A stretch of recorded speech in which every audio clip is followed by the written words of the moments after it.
मुरादाबाद के थाना मुगलपुरा क्षेत्र अंतर्गत गवर्नमेंट कॉलेज का एक ऐसा मैदान जो खेलों को बढ़ावा देने के लिए हमेशा काम करता था, मगर इन दिनों ये मैदान अपनी बदहाली पर आंसू बहा रहा है।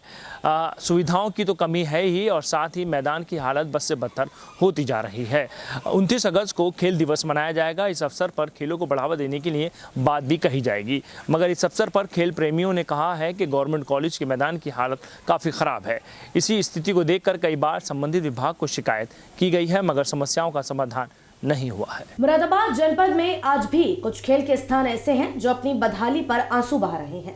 एक जमाना था जब मुरादाबाद के मुगलपुरा थाना क्षेत्र अंतर्गत गवर्नमेंट कॉलेज के इस मैदान में कई प्रकार के खेल होते थे और बच्चे इस मैदान का प्रयोग कर खेल के क्षेत्र में मुरादाबाद शहर का नाम रोशन करते थे, मगर आज ये खेल का मैदान अपनी बदहाली पर आंसू बहा रहा है। कई बार स्थानीय निवासियों ने और खेल प्रेमियों ने इस समस्या का समाधान करने के लिए नगर निगम और संबंधित विभाग को शिकायत की है, मगर उसके बावजूद भी इन समस्याओं का समाधान नहीं हो पाया। पूरे प्रदेश में 29 अगस्त को खेल दिवस मनाया जाएगा और खेलों को बढ़ावा देने के लिए सभी लोग संदेश भी देंगे, मगर आज इस गवर्नमेंट कॉलेज के इस खेल के मैदान में समस्याएं होने के कारण यहाँ के खिलाड़ियों के हाथ निराशा दिखाई दे रही है। हॉकी के खिलाड़ी इकबाल खान का कहना है कि ये वही ग्राउंड है जहाँ से देश व नेशनल स्तर के खिलाड़ी निकले हैं, मगर आज इस मैदान की हालत बहुत खराब है। लगातार हम प्रयास करते रहते हैं, मगर प्रयास अंजाम तक नहीं पहुंच पाते। हमारी नगर निगम से ये मांग है कि इस मैदान को ठीक किया जाए, जिससे एक बार फिर खिलाड़ी इस मैदान का प्रयोग कर खेल के क्षेत्र में शहर का नाम रोशन करने के लिए काम करें, क्योंकि ये गवर्नमेंट कॉलेज का मैदान काफी पुराना है और इस मैदान में आसपास के बच्चे खेलने के लिए यहाँ पहुंचते हैं, मगर आज इस मैदान की हालत आप खुद देख सकते हैं। सर, हमारे यहाँ के जो पॉलिटिकल लोग हैं ना, उन्हें अपने यूथ से मोहब्बत नहीं है। जो शहर का यूथ है, जाहिर सी बात है, पूरी आबादी का लोड एक जीआईसी के ग्राउंड पर है और यहाँ का जो टैलेंट है वो स्टेडियम तक नहीं जा पाता क्योंकि उनके पास वो फैसिलिटीज़ नहीं है। तो पिछले डीएम साहब थे, उनकी नॉलेज में वो चीज़ थी। अब जीआईसी का जो एक वजूद है वो अब कदीम वजूद है उसका, बहुत अपने उसका जो ग्राउंड है वहाँ पर नई बिल्डिंग बनाई जा रही है, तो बिल्कुल बीच में बन रही थी वो, जिसपे हम लोगों ने खिलाड़ियों ने उसका अगेंस्ट एक एहतजाज किया और डीएम साहब ने उसको फिर उस कोने पर शिफ्ट किया बिल्डिंग को, हालांकि वो भी गलत है। और जो नए प्रिंसिपल साहब आए हैं वो खुद शौक थे देख करके इस ग्राउंड में तो ये बननी नहीं चाहिए थी। अगर मैं पहले होता तो मैं अलाउ नहीं करता, पुरानी जगह पर ही बननी थी बिल्डिंग। तो टैलेंट इतना है कि बहुत ज़्यादा, और फैसिलिटीज़ नाम की चीज़ नहीं है। अभी जो बहुत तेज़ बारिश हुई है, 2-3 दिन बहुत अच्छी बारिश जो हुई है, तो उससे ग्राउंड की 20 साल पहले की कंडीशन सामने आई। आप अभी अगर ग्राउंड में देखेंगे तो इतनी मोटी मोटी दीवारों की डांटें निकली हैं।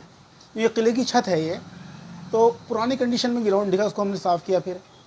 तो यहाँ फैसिलिटीज़ तो है नहीं, लेकिन टैलेंट इतना है कि मैं आपको बता नहीं सकता। और जो आज़ादी से पहले का इतिहास और आज तक का इतिहास है वो इस ग्राउंड का ही है, जीआईसी का।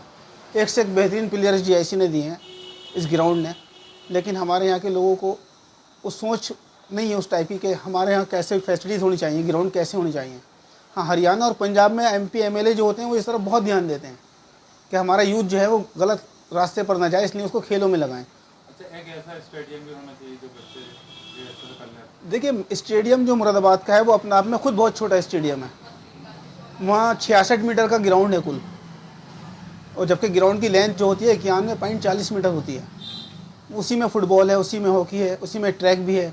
तो ग्राउंड स्टेडियम जो है वो खुद अपने आप में बहुत छोटा है, और आबादी के हिसाब से जो स्कूल्स हैं उनकी वजह से जो खेल बचे हुए हैं कुछ, अगर ये भी स्कूल बंद हो जाएँ तो वो भी मामला ख़त्म हो जाए। इस वजह से हमें जो है ना अपने टैलेंट पे छोटे छोटे पार्क हैं उसको डेवलप करना पड़ेगा। आबादी शहर की ज़्यादा है, फैसिलिटीज़ बिल्कुल नहीं है। सरकार से क्या मांग सकते हैं आप? सरकार से सब मुझे तो मैं बड़ा शौक दूँ, बल्कि मैं कह भी चुका 2-3 लोगों से, प्रेस रिपोर्टर से भी, कि मैंने अमर उजाला में पढ़ा था, मुख्यमंत्री माननीय योगी आदित्यनाथ जी ने करीब 38,000 वर्ग मीटर ज़मीन भू माफियाओं से खाली कराई। जो मैंने पेपर में पढ़ा था वो बता रहा हूँ आपको। और उस भूमि पर खेल के भवन बनेंगे, खेल बच्चों के लिए खेलों की सुविधाएं बढ़ेंगी। अब हमारे ग्राउंड में योगी जी का ही एक पेडल लगा हुआ है, पत्थर लगा हुआ है, ताकि कोई ऑब्जेक्शन ना उठाए, और ग्राउंड के अंदर बिल्डिंग बन रही है।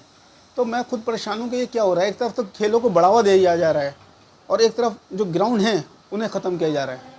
तो सरकार से कैसी उम्मीद रख सकते हैं? खेलों का बजट बिल्कुल कम कर दिया है। अब खिलाड़ी जीत कर आए तो उन्हें पुरस्कार तो बहुत दिए जा रहे हैं, बट खेलों का बजट जो नीचे स्तर पर होना चाहिए काम, वो नहीं हो रहा। एक जांच होनी चाहिए जो सही इसको रिपोर्ट को सामने लाए कि खिलाड़ियों को क्या मिला, नीचे स्तर पर जो फैसिलिटीज़ हैं वहाँ पहुँच रही हैं नहीं पहुँच रही हैं। देखिए, मैं तो उम्मीद ये रखता हूँ कि नेताओं को कम से कम इस चीज़ को उठाना चाहिए, इस मुद्दे को, कि अगर समाज का बच्चा खेलों से जुड़ेगा, उसका स्वास्थ्य सही रहेगा, बुरे कामों से वो बचेगा। बल्कि हमारे एमपी साहब को तो चाहिए इसको पार्लियामेंट में उठाएं इस चीज़ को, कि सेंट्रल गवर्नमेंट का प्रोजेक्ट ये कैसे हो रहा है, बीच ग्राउंड को ख़त्म किया जा रहा है। हालांकि मैंने उन्हें 2019 में दिया, कमिश्नर साहब को दिया, दोनों एमएलए को दिया, तो उसमें आए बाएँ शाएँ होकर रही बात, कोई मुस्तंद जवाब नहीं मिला हमें उसमें। तो लोगों ने कहा कोई नहीं सुनेगा, तो फिर हमने डीएम साहब से कहा कि सर हम अपना हॉकियाँ जला रहे हैं, हम लोग अपनी सर्टिफिकेट जला रहे हैं, आप भी आइएगा, मीडिया को बुला रहे हैं। तो डीएम साहब थे राकेश सर, राकेश साहब ने इसमें इंटरेस्ट लिया। फिर ये बीच ग्राउंड में से बिल्कुल बीच में बनना था बिल्डिंग, इसको कोने में शिफ्ट किया गया। तो हमारे एमपी एमएलए को चाहिए कि इसको सदन में उठाएं, ये बहुत बड़ा मसला है, इसको हल्के में ना लें। इससे बच्चों का फ्यूचर जुड़ा हुआ है, बच्चों का मुस्तकबिल जुड़ा हुआ है शहर के, और इस शहर में बहुत टैलेंट है। देखिए, काफ़ी उम्मीद है सांसद साहब से। सांसद साहब हूँ, एमएलए साहब उनके कार्यक्षेत्र में आता है, उनकी ड्यूटीज़ बनती हैं, क्योंकि वो ग्राउंड पर आ चुके हैं। अत्तर खां गोल्ड कप के दौरान वो लोग ग्राउंड पर आते हैं और देखते हैं हम लोग कैसे मेहनत करते हैं इस ग्राउंड पर। 1.5 महीना तक रोलर चलता है, पानी छिड़का जाता है, नगर निगम उसमें हेल्प करता है, वेब गोल्ड कप होता है। पर अब तो ये बहुत बड़ा मुद्दा है, इसको तो सदन में उठाना चाहिए कि ये क्या हो रहा है। यहाँ तो एक्स्ट्रा टर्फ पड़नी चाहिए थी। जिस ग्राउंड का बच्चा बिना गोल पोस्ट के इंडिया टीम में जा सकता है, और एक ऐसे स्ट्रोक मार रहा है वो जो गोल पोस्ट के ऊपर ही डेवलप होता है। ज़रा समझिए आप कितना टैलेंट है। हमारे ग्राउंड में गोल पोस्ट नहीं है हॉकी के, हम लोग कोन रख कर खेलते हैं। वो उस बच्चे ने दीवार के ऊपर अपना स्ट्रोक को डेवलप किया, उसकी ABCD सीखी, आज वो जूनियर इंडिया टीम में है। अगर इस ग्राउंड की हालत सही हो गई, यहाँ पर एस्ट्रो टर्फ पड़ गया, तो क्या बुराई है उसमें। तो मैं तो चाहूँगा सांसद जी हों, एमएलए साहब हों, इस चीज़ को उठाएं ऊपर।